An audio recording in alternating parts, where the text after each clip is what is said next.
All right, we are recording. Hello, everybody, and welcome to Impact. This is Janet McKay, and I am so beyond excited to introduce you to an amazing, amazing person that I recently met only just a few weeks ago. I'd like to introduce you to L.A. Dawson. Now, I have to let you know that she does have another name, but I do refer to her as L.A. Dawson. And it's absolutely wonderful. We'll talk more. You're going to be seeing a lot of us together, which is super exciting. But Very exciting for me too. I know. It's just so amazing. So I had the privilege of meeting L.A. Dawson last couple of weeks. We both participated in what was called the Rise Up Challenge, where we participated in 23 days of amazing training with some amazing speakers. And that's the power of social media, everyone. I know we are all quarantined, right? We're all quarantined right now. And you and I, somehow, there were 100,000 people that registered for this Rise Up Challenge, right? And maybe there were about 30,000 active, so to speak, right? And then I think another 30,000 towards the end. So it was actually 130,000 people. That's right. I mean, it was just like mind-blowing how this whole thing came together. Well, out of all these people, through the power of social media and the power of energy, what happens? You meet the most amazing people. So I had the joy and privilege of meeting L.A. Dawson. So I'm going to let her share her story, but just so you know, L.A. Dawson is an author. She is a wellness and life coach, a health and wellness coach, a health and life coach, and she really works on helping people through crisis with the power of hope and positivity. And she has an amazing and inspiring story. And as a matter of fact, after we connected, I told her about the virtual event that I'm hosting on Saturday. And I said, would you please be a guest on this event, on our virtual women's retreat? And she was all over it, like, why? Yes. She said, say hello. You had me at hello. Yes, you had me at hello. Yes. So I'm just so excited to introduce you to L.A. Dawson. Would you just share some of your background and how you are as fabulous as you are? And thank you. To share. Thank you so much. So I started out life a few years back as an author, and I was writing novels and intending to get published and getting somewhere in that. And one morning I woke up paralyzed from the clavicle bones upwards. And that meant I couldn't see. That meant my eyes were infected. I couldn't swallow, couldn't eat, I couldn't speak. And 4 months later, as I was getting better, I tripped over my treadmill in a freak home accident and shattered my face. Now, my family has mostly passed away. I have 2 grown children, and I didn't want to lean on them for how bad this was. 8 years later, I am still in physical therapy, and I am finally getting to the point where I can say my body is 90% without pain on a daily basis. And as a result of that, when I was 63 years old, which was last year, I went back to school, became a health and life coach, and decided, God, you take the reins, because I don't know what you want me to do, and I don't really know what quite my purpose is. But as time went on, I found out what it was, and that was to help people in times of stress and crisis to get through it with hope and positivity looming in the background and waiting for you to just receive it. That's unbelievable. I mean, to go through all of that, to face crisis like that, and the reason why your story even touched me so much is because you've obviously risen up from it. You've risen up from it. And especially now, a lot of people with the situation happening with the pandemic, yes, we are in a crisis right now, but there are obstacles and there's crisis that happens every day. But yet there's certain people that have the ability to rise up from it and to overcome it, not necessarily overcome it completely, but yet overcome it. And you had an amazing way to do that. Can you tell me a little bit more about how your mind, played such an important role and how you got through that? Because some people, when they're knocked down like that, getting up is just unfathomable to them. Well, first off, let me just say that I went through everything that everybody else goes through, the same way everybody else goes through. I went through with a lack of hope, with pain, with feeling forsaken by God, crying, praying, meditating. I was kind of throwing things at the wall and praying, please God, let some of these things work. But eventually I kind of talked to myself and I said, you know, you've got to get a handle on what's going on. I read every book I could read about changing your habits, about changing your mindset.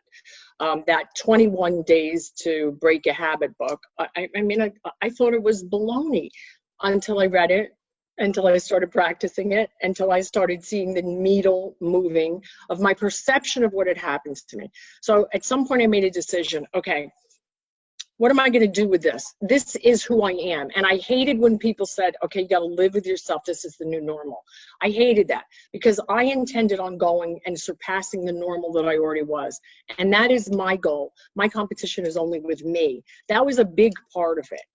And when they would say the trajectory of your life changed, and that would annoy me so much when people would say that. Until one day I said, well, maybe there's a bigger plan. Maybe this isn't my plan. And maybe I better listen and take the time and be quiet and hear what's being told to me. And all of a sudden, all through Facebook, health coach, life coach. And you know what? To tell you the truth, I've been doing it my whole life because I've taken care of myself my whole life. So I thought, well, maybe now more than ever, people are so, not even just the pandemic, but people were taxed. We have no time in our lives. We're too busy, and busy isn't good. Busy is just busy. It's not necessarily productive. Mm-hmm. So I talk to myself on a day-to-day basis and walk myself through it. And some days I failed miserably. It's just reality.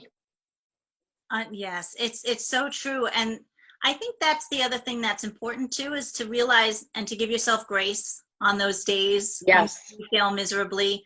Because you know what, you just, you know, change your mindset, move forward, get into state of gratitude. I'm sure that was one of your practices to help get you. Big time. So what did that look like? Was it journaling that you did? I know you were talking about meditation. I mean, a lot of people think about meditation as hoodoo, voodoo stuff. And I know for myself personally, it's been game changing, and it took a long time. It still does. Takes a long time for me to quiet myself. And it's not necessarily that I have to get all the thoughts out of my head. Everybody thinks meditation means you have to clear everything out, but you have to almost let those thoughts come in because they're coming there for a reason. Yes, so because I'd love to hear some of your experience with that. You need to move around them, those thoughts. That's the message from that. Meditation is terrible for me. I mean, it's hard. I don't mean it's terrible, but I just mean I have so much energy. It's very hard for me to quiet down at all. But the way I started meditating was all on my own. I worked with stones. Stones vibrate at a certain energy.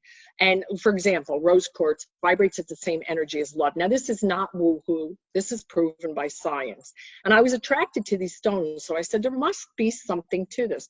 So I would use an essential oil like lavender oil on my stomach, which is calming. I would put a rose quartz, and then I would use a moist heating pad, because warmth can calm you. And I found there were times where I just couldn't calm down unless I had that warmth. And that was how I started meditating. And it started with simple things like, I am healthy. Thank you, Father, for making me better than when I was, when the day you created for me, because I have a bigger purpose. I started doing things like that.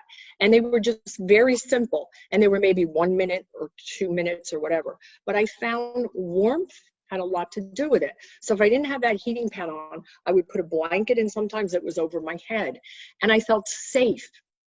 And there was something about safety and the releasing of negativity that resonated with me. That's so true, because stress causes so much damage to your body.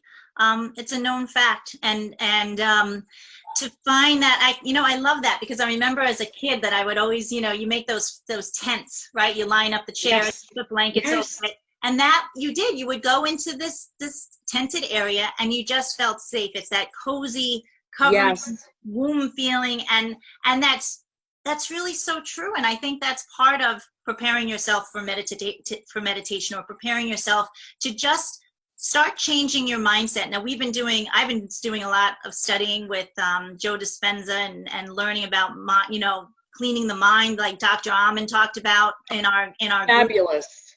I mean, it can be done. And, people, I think this is a time to like awaken people to that perhaps don't know that. Absolutely. One of the things that I love talking with you about is because it seems like we both have the same purpose to share hope, to share positive energy. I have to tell you that between the two of us, like there's like crazy positive. I'm surprised, like our I'm not going to say it because I don't want anything to happen. Yeah, don't. I know what you're going to say. Yeah, and don't say it. But I was talking about my passion for working with kids and just sharing hope for kids, sharing hope for parents, sharing hope for middle-aged people, and there's just there's so much good that's out there. There's so much possibility and opportunity out there. And I just love seeing people jump into that and jump, into being that positive influence, being that ripple effect and creating that awesomeness, because we do create what we want. And our energy is attracting those people to us who will take us and share that path as we're trying to make that impact in the world. So it's just so ironic that we've connected. Well, I mean, I think it's no accident that we connected. And I think at some point I realized when you're as badly injured as I was and as sick as I was from Lyme disease, I refused to have anyone or allow anyone to call me sick or injured or whatever. I said to them simply, I was bitten by a bug and I tripped over my treadmill. I'm on a healing journey. And I would correct them and stop them because I believe that words are so powerful. So it's interesting. I did not do a lot of journaling in my gratitude process because I'm a writer and I'm writing all day, every day. So to write another word was like, oh my God, that seems like work. So I just did a lot of talking out loud to God all day long, saying, not please heal me, not please could you move the needle and stop the throwing up from the neck injury, because that was a big thing. It was thank you. Thank you for the healing that you gave me. Thank you that my neck is better, because I expected it, because it's a promise to us. So I got it. And I got it in a lot of different ways, a subject for another time. But I stayed blessed and I stayed grateful in my worst moments. And I wish there was someone here that had seen it. And nobody needed to see it because God saw it. And when I realized that, something clicked in my head. You're not walking this alone. Now, faith, we've had conversations about that because also it's very important in my life as well. And my faith journey started much later in my life. I was always very spiritual, but my real connection and relationship has really just grown over the last couple of years, especially. And now, has faith always been a part of your journey as younger, or did you also find it later or after perhaps your injury or illness? When did it happen? Mine was kind of interesting. I was a young little girl and I realized there was something greater than us. I have a small amount of Native American blood, and I think it has a big dominance in my soul and my DNA, even though it's a small percentage. And I was always out in nature, walking on the earth. If I walk barefoot in ground, I can actually feel a vibration in the earth. And it's something that I thought it was normal. And then as I grew up, I realized, I walked to the beat of a different drummer. I was always spiritual. I realized there was God. I was raised Episcopalian. My mom took us to church. I did all that. Then I joined different kind of ministries. And then I'm sort of like somewhere in between. I recognize who I am as a person with this Native American spirit in them, no matter what the DNA says, the percentages. And I recognize that there is someone at the helm and God is in control. And I believe that I've been blessed by the changes that he's made in my life. And to quote one of the people that inspired both of us, Amy Purdy, there is destiny to find in the detours of your life. And man, my life in the last 8 years took a left turn, right turn. I was flipped upside down 1,000 times. And in those times, I was so sick in between. And you have to understand, the first 6 months after this accident and the 6 months after the paralysis, I was down in Cape May sitting at a tiki bar writing novels. Everybody else was partying, and I was 12 hours a day writing novel after novel, banging them out, feeling great. And then all of a sudden, like the layers of an onion, the reality of how bad would happen to me showed its ugly head. And I'm finally at the end of that part. And it's such a blessing to look back. It's like a blink of an eye, and it was 8 years. Amazing. Now, with that, what lessons would you want to share with others about that? In your deepest times of loss, because I'm writing a book called The Promise of Hope, and I sat down one day to say, what have I lost? I wrote down, and what have I gained? And most of the time I wrote that list, it's what I lost and what I couldn't do anymore. And so every day I would write one more thing that I had gained, and it would be something like, I don't know, you spent more time washing your face. It was dumb things because I couldn't recognize any of the good for a long, long time. But the list started to change. And as the list started to grow, my mindset started to get more and more positive. And keep in mind, I was always the most positive and hopeful person you ever met. But when you're alone, you're isolated, you work out of your home, you can't do what you work anymore, and your body is in a sympathetic fight or flight mode 24/7 with my cortisol levels up so high for years and years before this and after it. You have to take control. And then you have to take control, and you know you have to do stuff to get better, and then you have to relinquish control. Tell me more. So I relinquished to God, and I said, you have me, because I don't know what else to do. And he had me, but man, I can't tell you that I knew what he was up to or the plan or anything, because it was so bad and so bumpy and so many detours. And the only thing I can say is,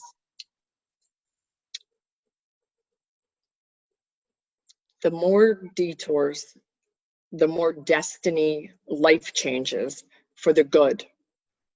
You know the feather you found today? Mm-hmm. When you see a black feather, and in the angelic realm, it means instant healing, or in the Native American lore, a dark feather can mean success, things are happening, depending upon which tribe you're talking to. So the fact that it happened today after we made a lot of plans for the future, that made me so happy, because sometimes you get messages the way you see them and the way you can hear them. And I'm grateful when I get that message any way it comes. Because you're open to seeing them, which is so amazing. And that's why when I stepped out of my sliding doors this afternoon, and I've been involved with, show me a feather, show me a sign, tell me, show me, as in my morning prayers and stuff. And when I saw that feather today, I was just like, massive sign, got it. And I ran to get my phone so I could take a picture to send it to you. And I was just like, she's going to understand what this, yes. And I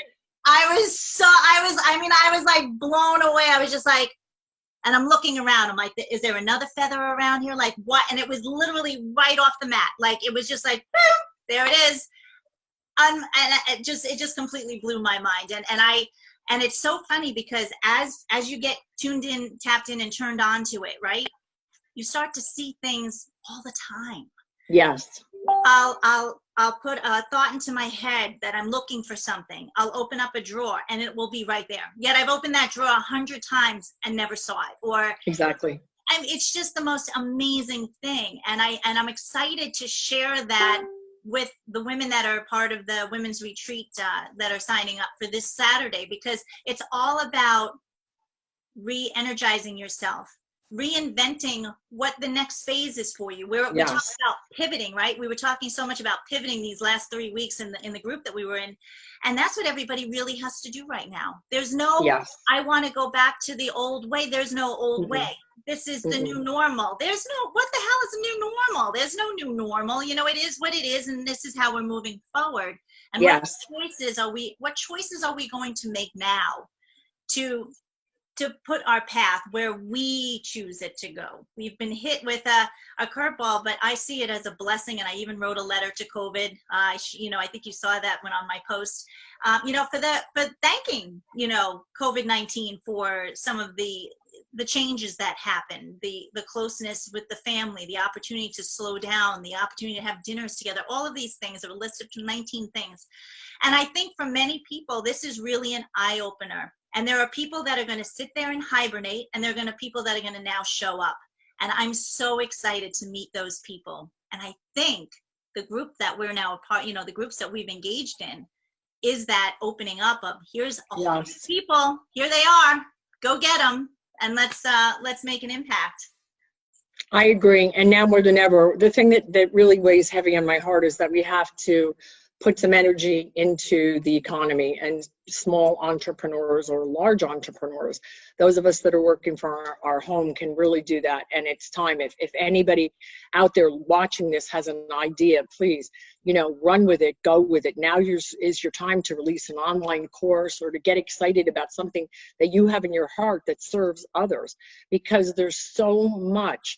And what you have, I don't have, and vice versa. And we can help each other in that way too, just to be better human beings and to do the right thing with integrity all the time. Yes.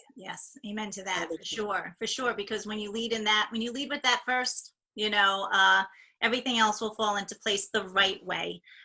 So I agree with that. So it's just such a pleasure to link arms with you. So I know we, just to let everybody here know, we have been in discussions about some future works together, doing getting involved with a podcast, perhaps some other programs, and just really sharing that. So give us some comments back and let us know when to be added to that and to be a part of that, because we'd love to see all of you there and be a part of that future journey. Because who knows, we don't even know, we don't worry about the how, right? We just know it's going to it's gonna happen. The rest will just kind of happen. So I'm just looking forward to it. I'm excited for Saturday. I'm excited to introduce you to to the other speakers that we have coming, and just being a part of it, and just igniting, women's beauty from the inside, and everybody really. But right now we'll start with each drip at a time, and just, create that ripple effect of awesomeness wherever we go. And thank you for having me and inviting me and for connecting with me. I think we are so blessed by that, both of us. And let's go out there and inspire some people and collect some more feathers. I'm going to make a collection. For sure. And actually, we were talking too with the rocks, because I was in Sedona a year ago, and that was just such an incredible, unbelievable. So I have my rocks on my shelf in my bedroom upstairs. And so I may be tapping into you on your expertise with them, because I looked at them like, oh, they're so pretty. And then, but they have so much more to that. And we went through a whole ritual with them while we were in Sedona, and it was just, the building of the cairns, right? You were building the cairns, right? Yes, and we did the bowl vibration, the sound. Yes. Oh yeah. We blessed the rocks, we cleansed the rock, we, all the stones, and I did buy a book so that I could actually go through and, and I really spent so much time picking out, or waiting to get called to the rock, the stones that I was meant to have. Yes. Yes. It's mind blowing. It really is mind blowing in such a beautiful way. So, and you have wait till you hear this. I mean, I'm telling you, this lady right here has got so much information to share about DNA and lifelines, and just, I mean, just so, you're just a wealth of so much information. And I just cannot wait to continue to learn from you and grow with you, and see what, Well, see thank what you. is being shown to us later on. Yes, we will find out, but there's so much more going on between us. I'm so excited about it. I don't even know where to go with it, and I don't care because I know it's just going to go. Yep. I know it's here, and I know it's here, and what's in between is going to be a gift, and I'm just grateful for that. And I'm so appreciative that I'm part of this women's thing, because I love women supporting women, and it doesn't happen a lot. And this is very important to go forward. And the world, we're going to be out of this pandemic one day, but the world is still going to be virtual, and it's still going to be digital, because it's easier, it's quicker, it reaches more people, it gives us more of a voice, and it's just always going to be part of our world. So if you're thinking about starting a business, do it, hop on, get involved, because we all have a superpower to give. Is that what they called it? Superpower. Absolutely. We all have, I always say that we are here on purpose for a purpose. And God has sown Absolutely. a gift into our heart that is ready for the world to see and to share. It's just, we have to get out of our own way. So if you have fear in any way, just replace it with faith, and just know that, just start. Everybody wants to hear your story, even if it's a story you don't think they want to hear. They're ready to hear it, especially now, for sure. Yep, exactly. I agree 100%. Good. So, All right. Well, then I will see you again. I'm sure I'll talk to you in between, but I will see you on Saturday morning. And I just thank you so much from the bottom of my heart. And I'm so grateful that we've connected and are now building this great relationship. and I am humbled to be part of this, and I'm just as happy to be part of the relationship. So thank you. Can't wait till Saturday. Yes, I'll see you then. In the meantime, everybody have a beautiful evening. Stay in, stay safe, and we will see you very, very, very soon. God bless all. Love you. Bye-bye. All right. See you soon. Thanks, LA Dawson.